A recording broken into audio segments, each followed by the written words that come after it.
after 38 minutes. We are turning to boxing. Kenneth Egan on the line. Evening. How are you, Joe? How are you keeping? Yeah, great. So look, we had a great chat last week previewing the Joshua Oleksandr Usyk fight, and ultimately, even though you made it really clear that Usyk was going to be very difficult for Joshua, southpaw, Olympic champion, cruiserweight, virtually untouchable, you just largely down really to the bulk and size of Joshua, and I'm sure no doubt home advantage just said Joshua the more likely. And, well, you weren't wrong to flag this as a real, genuine fight. So, points decision, you would have to say Joshua could not quibble with the decision as well. He was pretty much, Kenneth, outboxed right the way through. Yeah, I'm just raised. I didn't pick 6 numbers that night as well for the lotto.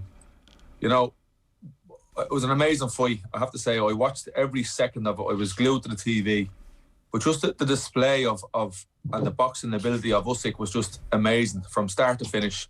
Like, you can never imagine a previous heavyweight being able to move and be up on his toes for 12 rounds like Usyk was. And if you noticed in the fight, his hands were up around his head for the 12 rounds as well. He never dropped his hands once. And his head movement for 12 rounds, left and right, left and right. He was like a nodding dog in a car. He was just left and right, left and right. Joshua had not a clue what to do with him. Not one clue. And I'm sure he sat in that chair after every 3 minutes of boxing, and the lads were looking at him going, we don't know how to solve this puzzle. And that's I'm sure that's deflating, because he didn't throw his right hand that much either. And when he did throw his right hand, Usyk caught him with this great left hook over the top. Usyk is a natural southpaw.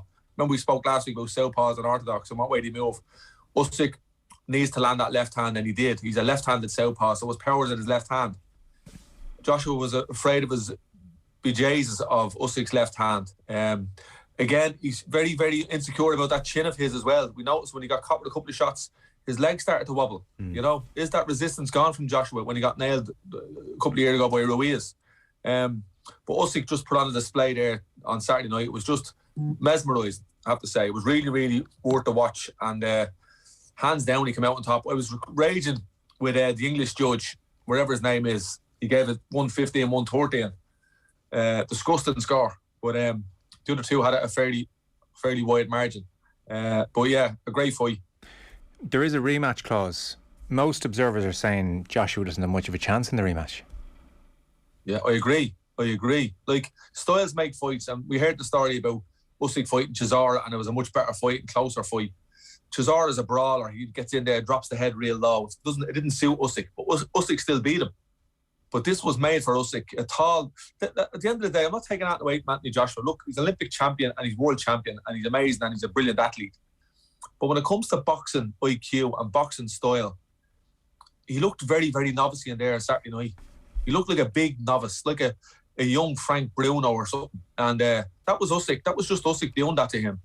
You know, he made him look very, very raw, very novice-y. Yeah, and he didn't look like the you know, the guy that gets in and knocks you out in a couple of rounds. And don't forget, we said this last week as well. You look at Joshua's first 20 fights, they were all hams. They build them up to get that crack at the world title. Well, isn't that the accusation that's always been there with Joshua, that there's a degree of hype over substance here? It's not to say there isn't obviously a lot of good stuff there as well, but there's always been that sense that there's hype over substance. And you know, you even take the Ruiz fight, it's quite interesting you're saying his corner looked a bit confused as well. So if he's maybe lacking in a certain boxing acumen or craft, Robert McCracken was under pressure after the Ruiz fight. There were calls to get a new trainer. He stuck with McCracken. I think a few new people came into the camp. Like, you wonder, is the support around him making up for his shortfalls? Based on what you're saying about their inability to come up with some kind of plan on the hoof, it doesn't sound like he had much to go on there in the corner. Like, what? I don't understand, like, what the lads were telling him when he came out after the first round. Like, he held the centre of the ring, but he wasn't doing anything.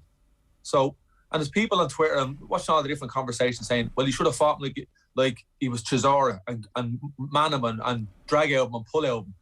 Joshua can't do that. That's not his style. And if he did do that, he'd burn out fairly, fairly quick. That'd be all the chips on the table and go for broke early in the fight. And if that didn't happen for him, he doesn't have a plan B, because we've seen it ourselves in this fight. He gassed out in the 12th, and that last round was cut short by 8 or 9 seconds. So, look, we know Joshua, all the hype around Josh, because England is our neighbours. And, it's next door. We see the papers, we see the social media and everything. So, and that's happening in England, we already, Ireland gets a whiff of it. So, Joshua is the superstar across the water, But they hadn't got a plan B after the first or second round. They knew that Usyk had the same style. You've seen it yourself if you watch the head movement, the style. Like, he very rarely wasted any punches either, Usyk. But for him to move the way he moved. Now, don't forget, when he fought Chisora, he was much lighter. So he's just building himself into a nice light heavyweight. He's a heavyweight now, but he's not the biggest of heavyweights. But he's that bit stronger. And he stood toe to toe with Joshua at times, and I got a bit nervous. But he mixed it with Joshua. He caught him with the left hand, and Joshua had no plan B. He wouldn't throw his right hand then after that. And Usyk just had all the different shots for him, but the head movement and the ring awareness from Usyk, never in any panic, never on the ropes. And I only noticed, actually, it was only in the 8th round, Joe, the 8th round that they got into a forced clinch. Imagine that. Remember we spoke last week, if Joshua gets in close and muscles him around and drains him a little bit. Usyk didn't allow that to happen. The 8th round was the first time they got into a clinch. And I think they got into one more clinch after that in the 9th or 10th, and that was it. So Joshua wasn't even at the races on Saturday night. So Usyk now follows Evander Holyfield and David Haye, the only other person as well to win titles at cruiserweight and heavyweight. So this is a huge achievement. And suddenly he's got 3 belts, which, again, amazing for him. As for Joshua and his future, I don't know, is he obliged to take the rematch? Maybe it's not a good idea for him to take the rematch. It's funny, like you can imagine, back pages of all the papers of Frank Warren here everywhere, like of the Fury camp, obviously rejoicing and saying that Joshua has killed his £200 million super fight with Tyson Fury. He'd do well to demand £200 now. He's damaged goods. Like Joshua was saying, ultimately people are going to tune in to see 2 UK fighters in him and Fury go toe to toe.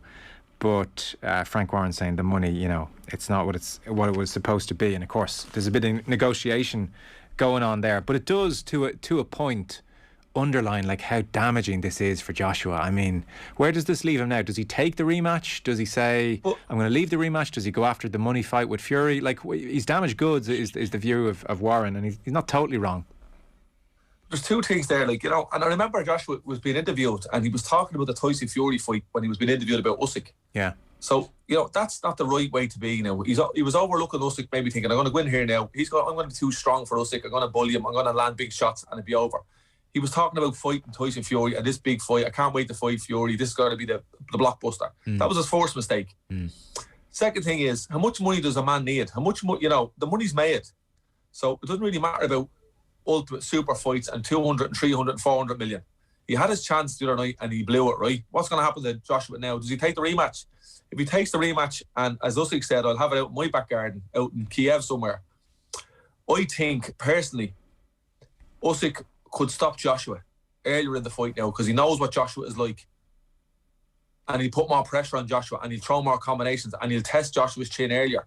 And being honest with you, Joshua might be even lucky to see the 12th round in the rematch. Then where does that leave Joshua? So it's a big risk for him. He's in the clause. If he wants to take the rematch, it's not for the money. Like, he doesn't need the money. He wants to go out there and redeem himself like he did against Ruiz. But if he takes that risk and fights Usyk again the second time, who's learnt more from that fight that just happened on Saturday, Usyk or Joshua? And I don't think Joshua can change his style that soon. Does he change coaches? Does he change?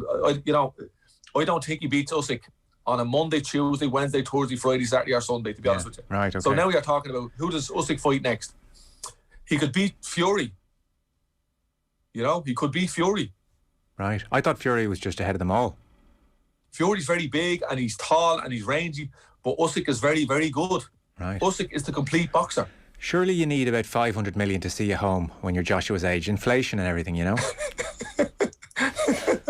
But I know it's great about the belts, and who needs belts? You can still sell a stadium out with Fury and Joshua, wouldn't you? Without belts. Well, I would think if what you're saying is right, and I'm in the Joshua camp, I'm saying if we get, put down by Usyk again, it just really makes you damaged goods.